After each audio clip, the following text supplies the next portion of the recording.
now known as the Democratic Republic of Congo, existed a powerful state, the Kingdom of Luba. At its height in the middle of the 19th century, this empire controlled a vast expanse of territory in Central Africa, which dominated the region between the Lubelash River and Lake Tanganyika, and all the way up to the region between the forest and the northern part of the Copper Belt, the latter of which is a vast expanse of territory that extends along the borders of what are now Zambia and the Democratic Republic of Congo, and as its namesake implies, it's rich in natural deposits of copper. By modern standards, the Kingdom of Luba was an illiterate polity, but in the eyes of its inhabitants, there was a strong core of well-learned scholars who had their own system of recording history that in some ways was actually superior to writing. Instead of books, they used complex devices known as Lukasa memory boards. Usually composed of wood, these boards consist of numerous carved patterns, symbols, and designs, all the while inlaid with beads of various sizes and colors. These beads are arranged in several lines and patterns, all of which collectively contribute to the type of information that is conveyed.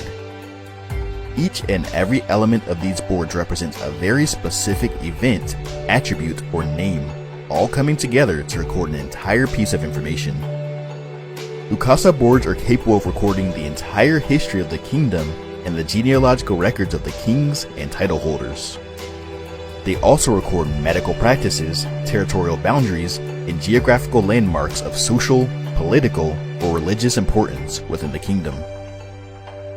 The board is read by holding it in the center with the left hand and dragging the fingers over top of it from the right hand. Yep, that's right, just like your phone.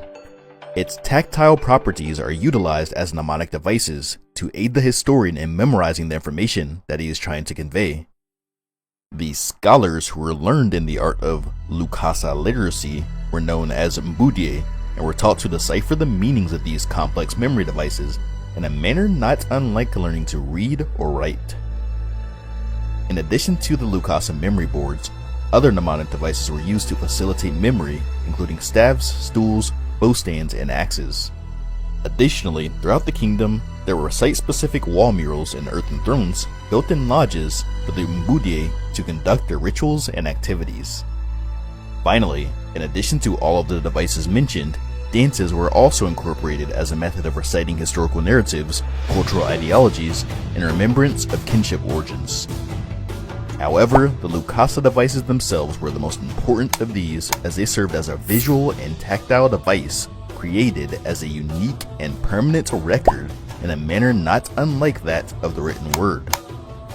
The tactile nature of the various patterns and textures functioned in a manner comparable to pressing specific button combinations on a controller or keyboard, or somewhat similar to the modern-day system of braille used by the visually impaired. Specific attributes of Lukasa memory boards would be learned and known by the Mbudye in a similar manner in which they could be associated with very specific words, events, and titles, or numerous other informational facets, just as one, for example, can feel the R trigger button on a remote controller, and know just by how it feels and where it's located that it is how they fire their weapon in a video game. This would then be combined with other objects with different meanings, all laid out in specific series and patterns until they were combined into a full set of data that could be learned, known, and memorized by all members of the Mbudye society. Or like memorizing that button combination for your favorite fatality in Mortal Kombat, and remembering exactly which character it's associated with and what happens when you complete it.